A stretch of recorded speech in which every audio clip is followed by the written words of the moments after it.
રાધે જય કૃષ્ણ. નાલંદા પરિવાર વતી આપનું હાર્દિક સ્વાગત કરું છું. તો શિસ્ત, શિક્ષણ અને સંસ્કારના ત્રિવેણી સંગમની વાત કરીએ તો બસ એક જ નામ યાદ આવે, શ્રી નાલંદા વિદ્યાલય. સૌપ્રથમ આપણે શિસ્તની વાત કરીએ તો દરેક દિવસે સંપૂર્ણપણે શિસ્તનું ચેકિંગ કરવામાં આવે છે. શિસ્ત એ બાળકના ગુણને પ્રકાશિત કરે છે અને ભવિષ્યમાં તેને ઉત્તમ નાગરિક બનાવે છે.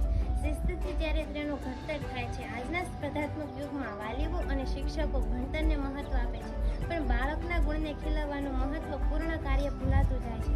તો ત્યાં આજુબાજુના સમગ્ર વિસ્તારમાં શિસ્ત સાથે વિદ્યાર્થીનું ઘડતર કરતી સંસ્થા એટલે શ્રી નાલંદા વિદ્યાલય. આપણે શિક્ષણની વાત કરીએ તો બોટાદ જિલ્લામાં જ નહીં પરંતુ સમગ્ર ગુજરાતમાં ઉચ્ચ કોટીનું શિક્ષણ આપતી સંસ્થા, જેમાં દરેક ધોરણ અને વિષયનું પ્રકરણ મુજબ ટેસ્ટનું આયોજન કરવામાં આવે છે, જેમ કે વીકલી ટેસ્ટ, વાર્ષિક ટેસ્ટ તો ખરી જ, અને તે બધી જ ટેસ્ટની ચકાસણી કરી પુનઃ આયોજન કરી વિદ્યાર્થીઓમાં રહેલી ક્ષતિઓનું ત્વરિત સમાધાન કરવામાં. સંસ્કારની વાત કરીએ તો જો બાળકના દાદા દાદી અને નાના નાની હયાત હોય તો તેમની સાથે બાળકને થોડો સમય પસાર કરવા દેવાની પવિત્ર ફરજ પાડવી જોઈએ.